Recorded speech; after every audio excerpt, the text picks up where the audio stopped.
జై కాంగ్రెస్, జై జై కాంగ్రెస్. మిత్రులారా, ఆ ఫోటోలు దించండి, ఆ ఫోటోలు దించు దించు చూసిన దించు. మిత్రులారా, శ్రీమతి సోనియా గాంధీ గారు, శ్రీ మల్లికార్జున్ ఖర్గే గారు, శ్రీ రాహుల్ గాంధీ గారు మెదక్ పార్లమెంటు నియోజకవర్గం నుంచి కాంగ్రెస్ పార్టీ అభ్యర్థిగా నీలం మధును ఎన్నికల బరిలో దించితే మన అభిమాన నాయకుడు కన్యాకుమారి నుంచి కశ్మీర్ వరకు 150 రోజులు 4000 కిలోమీటర్లు మండు టెండలో మంచు కొండల్లో పాదయాత్ర చేసి, అదేవిధంగా మణిపూర్ నుంచి ముంబై వరకు 6700 కిలోమీటర్లు యాత్ర చేసి ఈ దేశంలో ఉన్న దళితులు, గిరిజనులు, ఆదివాసీలు, మహిళలు, మైనారిటీలు, విద్యార్థులు, నిరుద్యోగుల, యువకుల యొక్క గుండె చప్పుడు విని ఈరోజు మెదక్ పార్లమెంటులో నీలం మధును గెలిపించడానికి, మనకు అండగా నిలబడడానికి శ్రీ రాహుల్ గాంధీ గారు విచ్చేసి ఈ నర్సాపూర్ నియోజకవర్గంలో కాంగ్రెస్ పార్టీ నాయకులు ఏర్పాటు చేసిన జనజాతరలో పాల్గొని ఈరోజు ఈ ఎన్నికల్లో విజయం సాధించడానికి వారు రావడాన్ని సంతోషిస్తూ మీ అందరి తరఫున వారికి స్వాగతం పలుకుతున్నాను. మిత్రులారా, మెదక్ పార్లమెంటు నియోజకవర్గానికి దేశ చరిత్రలోనే ఒక గొప్ప పేరు ఉన్నది. ఆనాడు దేశంలో జనతా పార్టీ విఫలమై, దేశ రాజకీయాలు అల్లకల్లోలమై, దేశంలో ప్రభుత్వమే లేని అరాచకం తాండవిస్తున్న సందర్భంగా శ్రీమతి ఇందిరా గాంధీ గారు 1980లో ఇదే మెదక్ పార్లమెంటు నుంచి ఎన్నికల బరిలో దిగి అత్యధిక మెజార్టీతో గెలిచి ఈ దేశానికి ప్రధానమంత్రిగా ఎన్నికైన సంగతి ఇక్కడున్న ప్రతి ఒక్క మెదకు బిడ్డకు తెలుసు. ఆనాటి ఎన్నికల్లో ఆంధ్రప్రదేశ్లో 42 ఎంపీ స్థానాలు ఉంటే 41 స్థానాలు కాంగ్రెస్ పార్టీ ఈ గడ్డ మీద 3 రంగుల జెండాను ఎగరేసి దేశానికి ప్రధానమంత్రిగా శ్రీమతి ఇందిరాగాంధీ గారు నాయకత్వం వహించారు. ఆనాడు ఇందిరాగాంధీ గారు ఈ ప్రాంతం నుంచి ప్రాతినిధ్యం వహించినప్పుడే ఈ ప్రాంతం పారిశ్రామికంగా అభివృద్ధి చెందింది. ఈ ప్రాంతంలో మనకు బీడీఎల్ కానీ, బిహెచ్ఎల్ కానీ, డిఫెన్స్ ఫ్యాక్టరీలు కానీ, పటాన్ చెరువు మన పారిశ్రామిక వాడ కానీ, రామచంద్రాపురంలో వచ్చిన పెట్టుబడులు కానీ ఆనాడు శ్రీమతి ఇందిరాగాంధీ గారు ఈ దేశ ప్రధానమంత్రిగా ఉన్నప్పుడే మన మెదక్ జిల్లాకు పెట్టుబడులు వచ్చినాయి. ఇవే కాదు, ఈ రోజు కూడా ఈ రాష్ట్రానికి, దేశానికి వేలాది పరిశ్రమలు ఈ మెదక్ ప్రాంతంలో ఉన్నాయంటే ఆనాడు శ్రీమతి ఇందిరాగాంధీ గారు ఈ ప్రాంతం మీద ప్రత్యేకమైన మమకారం చూపించి ఈ మెదక్ను అభివృద్ధి చేసింది కాబట్టి ఇవాళ ఈ ప్రాంతం అంతా అభివృద్ధి చెందింది. ఇవాళ దేశం నలుమూలల నుంచి, ఇతర దేశాల నుంచి ఉద్యోగ ఉపాధి అవకాశాల కోసం ఎవరు వచ్చినా ఇవాళ ఈ మెదకు హక్కున చేర్చుకొని అవకాశాలు ఇస్తుంది. ఆనాడు ఇందిరాగాంధీ గారు ముష్కర్ల చేతిలో తుపాకీ తూటాలకు బలైనప్పుడు ఈ దేశ వారి చివరి శ్వాస వరకు, ఆఖరి రక్తపు పట్టు వరకు మన గడ్డకు, మన ప్రాంతానికే ప్రాతినిధ్యం వహించిండ్రు.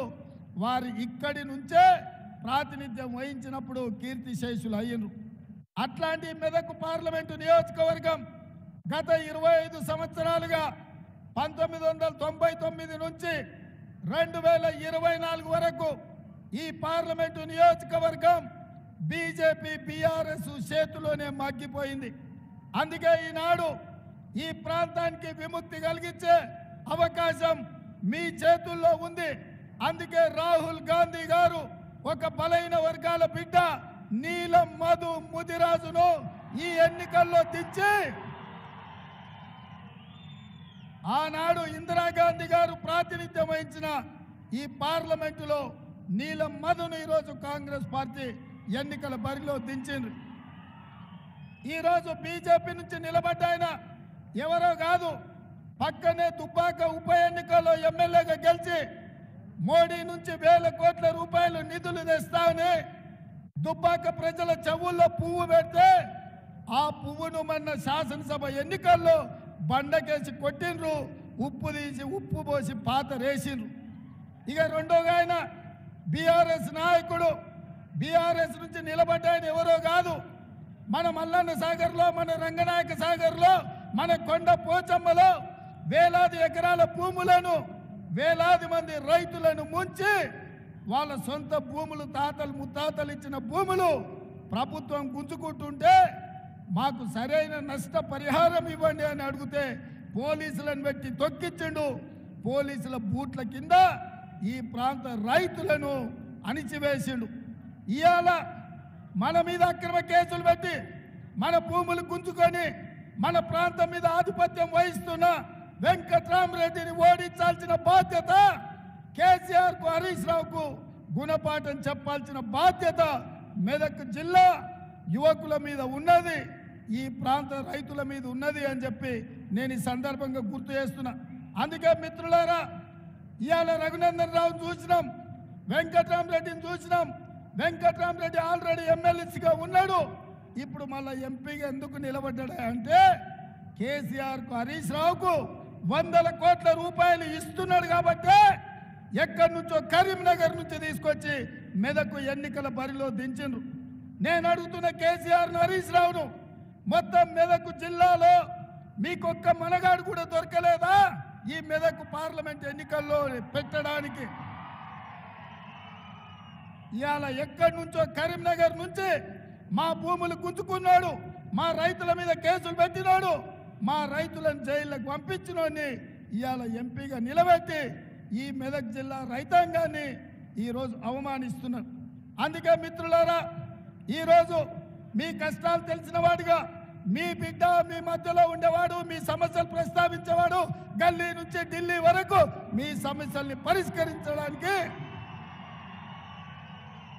మాదిగల ఏబిసిడి వర్గీకరణ కోసం, ముదిరాజులు బీసీ డి గ్రూప్ నుంచి ఏ గ్రూప్లకు తేవడం కోసం ఈనాడు బీజేపీ నరేంద్ర మోడీ రాజ్యాంగాన్ని మార్చాలని, రిజర్వేషన్లు రద్దు చేయాలని, దళితులు, గిరిజనులకు, బలైన వర్గాలకు వ్యతిరేకంగా కుట్ర చేస్తున్నారు. కాబట్టి మిత్రులారా, రేపు జరగబోయే ఎన్నికల్లో బీఆర్ఎస్ బీజేపీని బొంద పెట్టాలి, నీల మధును గెలిపించాలి.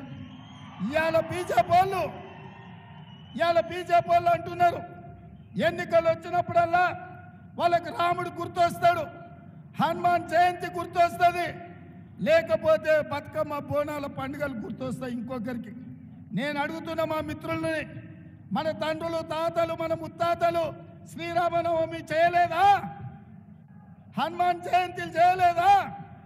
ఇవాళ బీజేపీ వచ్చి మనకు కొత్తగా మనకు సాంప్రదాయాలు నేర్పుతున్నాడు. అందుకే బీజేపీ నాయకులకు నరేంద్ర మోడీ, అమిత్ షాకు నేను చెప్పిన సూటిగా, దేవుడు గుడిలో ఉండాలి, భక్తి గుండెల్లో ఉండాలి. దేవుడు గుడిలో ఉండాలి, భక్తి గుండెల్లో ఉండాలి. పోలింగ్ బూత్ లో ఓట్ల కోసం అడుక్కునే బిచ్చగాళ్ళలాగా రాముడినో హనుమంతునో వాడుకుంటురంటే మిమ్మల్ని దేవుడు కూడా క్షమించడని చెప్పి బీజేపీ వాళ్ళకి చెప్పిన. ఇవాళ నిన్న చంద్రశేఖరరావు వచ్చిండంట.